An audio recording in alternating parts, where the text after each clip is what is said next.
Paano nga ba magtrabaho ang pera? Ang trabaho nito ay mag-compound. Kaya nga dito, sabi ni Albert Einstein, ang compounding interest, ito yung most powerful concept in investing. At tinawag niya rin to na 8th wonder of the world. Kaya importante, maintindihan natin kung paano nga ba mag-invest. At isa sa mga financial concept na natutunan ko ang The Rule of 72 na dinevelop ni Albert Einstein. Ito yung The Magic of Compound Interest. And dito, magbibigay tayo ng halimbawa, 2% ang kinikita ng pera mo per year, 72 divided by 2%, every 36 years, dodoble yung pera mo. And kung sa 8% ka naglalagay ng pera, 72 divided by 8, every 9 years, dodoble yung pera mo. At kung nasa 12% ito, marunong kang mag-invest, 72 divide by 12, every 6 years dodoble yung pera mo.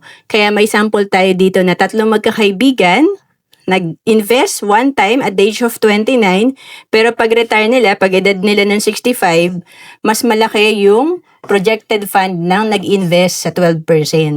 Compare dun sa naglagay sa 2% lang. 200,000 versus 6.4 million. Ang laki ng difference kapag tayo ay marunong mag-invest. Kaya ang mga mayayaman kahit sa 1% lang ay pinagtatalunan nila yan. Kasi alam nila na ito ay nagko-compound at malaki ang effect sa kanilang pera. At kung naghahanap ka kung saan ka ba pwede magsimulang mag-ipon at mag-invest, pwede ka sa Kaiser na ito rin yung sinimulan kong savings program noong 2012. Ito ay pwede sa 10 years old hanggang 60 years old at magbigay tayo ng halimbawa kung ang edad mo ay nasa 41 to 50 years old, plan K60 yung minimum plan para sa edad mo na around 3,529 per month or sa total na 7 years na nag-invest ka dito sa Kaiser kasi ang Kaiser ay 7 years to pay lang, 247,050 yung na-invest mo and ang projection nito pag nag-mature after 20 years nasa almost 700,000.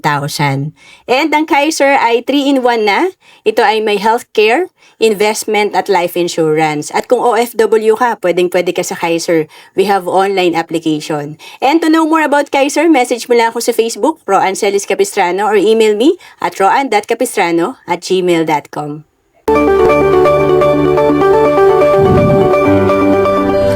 Hindi natin hawak ang oras at panahon, lalo na't breadwinner ka.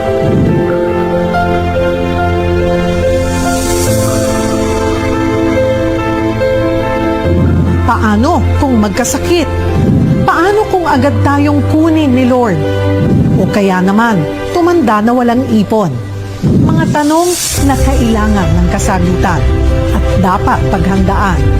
Bilang breadwinner o inaasahan ng pamilya, dapat may Kaiser ka.